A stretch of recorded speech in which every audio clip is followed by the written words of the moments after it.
और वहीं Joe Biden के रूस में सत्ता परिवर्तन वाले बयान से व्लादिमीर पुतिन बेहद खफा हैं। रूस ने समंदर से लेकर आसमान तक एटमी हथियारों को एक्टिव कर दिया है। इस बीच रूस के पूर्व राष्ट्रपति और रूस की सुरक्षा परिषद के मौजूदा डेप्यूटी चेयरमैन दिमित्री मेदवेदेव ने एटमी हमले को लेकर बड़ी वार्निंग दे दी है।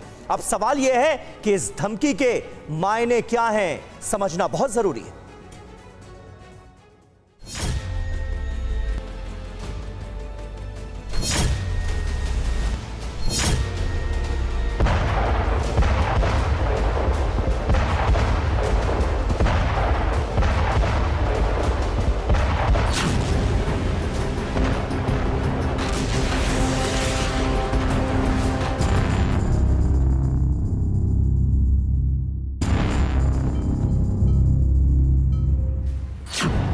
जिस तबाही की आशंका थी, जिस विध्वंस का डर था, जिस विनाश की डरावनी भविष्यवाणी की जा रही थी, उस बर्बादी की आहट बार बार सुनाई पड़ रही है।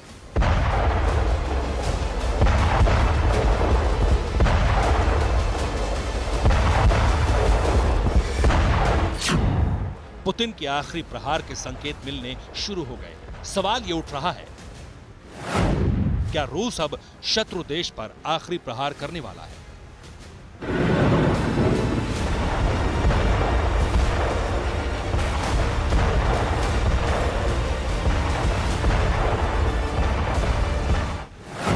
क्या रूस यूक्रेन युद्ध में अब न्यूक्लियर बम फटने वाला है?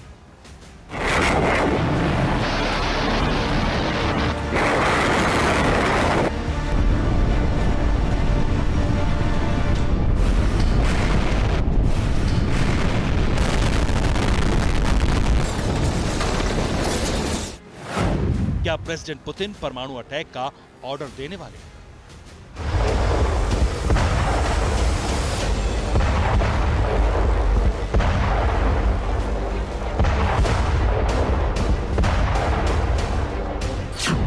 ये सवाल इसलिए उठ रहे हैं क्योंकि पुतिन के लेफ्टिनेंट और रूस के राष्ट्रपति रहे दिमित्री मेदवेदेव ने दुश्मन मुल्कों पर एटमी अटैक को लेकर सबसे बड़ा ऐलान कर दिया है। मेदवेदेव ने साफ, सरल, स्पष्ट शब्दों में कहा है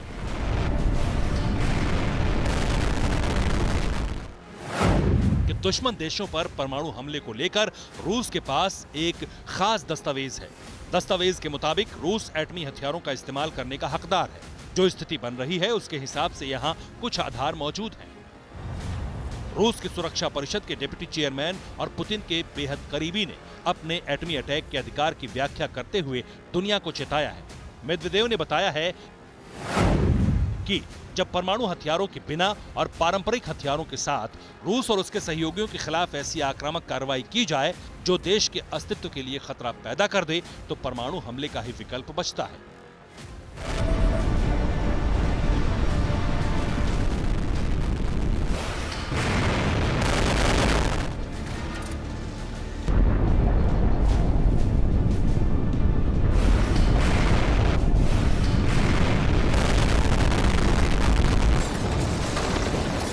जाहिर है मेदवेदेव ने संकेतों में बहुत कुछ साफ कर दिया है। उन्होंने अपने दुश्मनों को एटमी हमले को लेकर आखिरी वार्निंग दी है और जब वो ऐसा कह रहे हैं तब समंदर में रूस परमाणु पनडुब्बी भी उतार चुका है।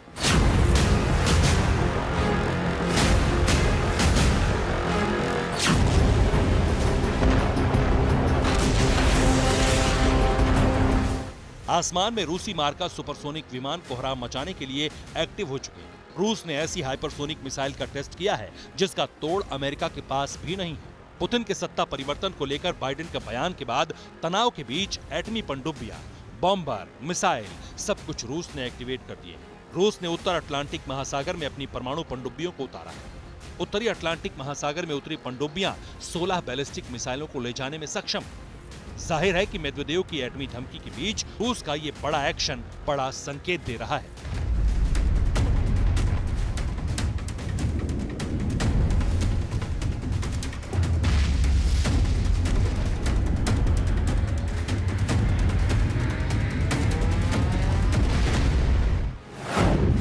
रूस के पास दुनिया में सबसे ज्यादा एटमी हथियार है। रिपोर्ट की माने तो रूस के पास सबसे ज्यादा 6255 एक्टिव परमाणु बम है। नेटो देशों में अकेले अमेरिका के पास 5550 एटम बम है। जबकि फ्रांस के पास 290 और ब्रिटेन के पास 200 विध्वंसक बम हैं।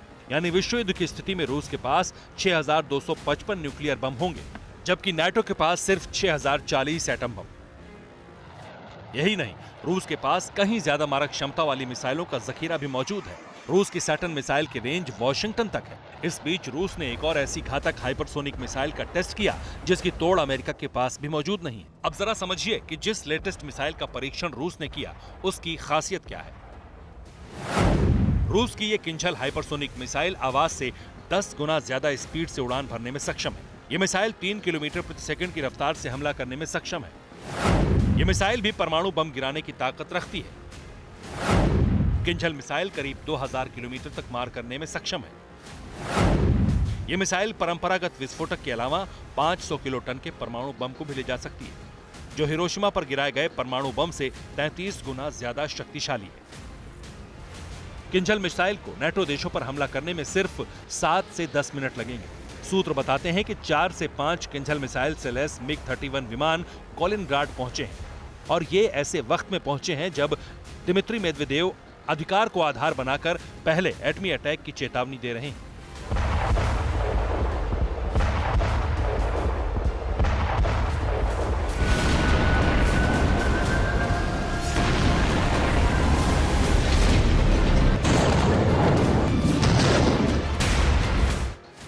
यही नहीं, अंबर से बारूदी कहर ढाने के लिए बॉम्बर्स भी उड़ रहे हैं। रूस के टुपोलेव Tu-160M बॉम्बर ने पहली बार आसमान में उड़ान भरी।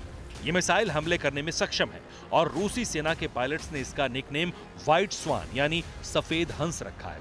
बॉम्बर ने पहली उड़ान कजान एविएशन एंटरप्राइज के हवाई क्षेत्र से भरी है। नए लड़ाकू विमान में लगे उपकरण 80% तक आधुनिक है और अपग्रेडेड है। ये बॉम्बर परमाणु और दूसरे पारंपरिक हथियारों से दूर दराज के क्षेत्रों पर हमला करने में सक्षम है। रिपोर्ट्स में दावा किया गया है कि Tu-160M दुनिया का सबसे भारी सुपरसोनिक सैन्य विमान है। अपनी सबसे बड़ी ताकत दिखाकर रूस ने अपने इरादे दुनिया के सामने जाहिर कर दिए। और ये सब एक्शन में तब है जब बाइडेन के सत्ता परिवर्तन वाले बयान से रूस बेहद खफा है। बाइडेन ने शनिवार को पोलैंड के वॉर्सो में पुतिन को लेकर कहा था, ये व्यक्ति सत्ता में नहीं रह सकता। Bent on rebuilding an empire will never erase the people's love for liberty. Brutality will never grind down their will to be free. Ukraine will never be a victory for Russia, for free people refused to live in a world of hopelessness and darkness. For God's sake, this man cannot remain power. God bless you all, and may God defend our freedom, and may God protect our troops. इस पर रूस ने न सिर्फ घनघोर आपत्ति जताई, बल्कि कुछ ही घंटे बाद पूर्व रूसी राष्ट्रपति ने एटमी हमले की चेतावनी भी जारी कर दी और रूस का एटमी हथियार एक्टिव हो गया।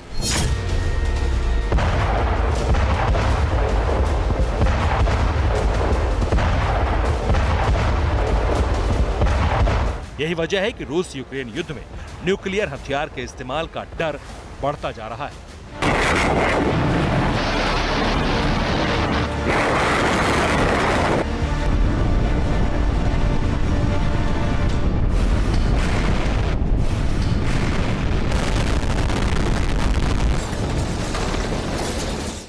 Bureau report, TV9 Bharatvarsh.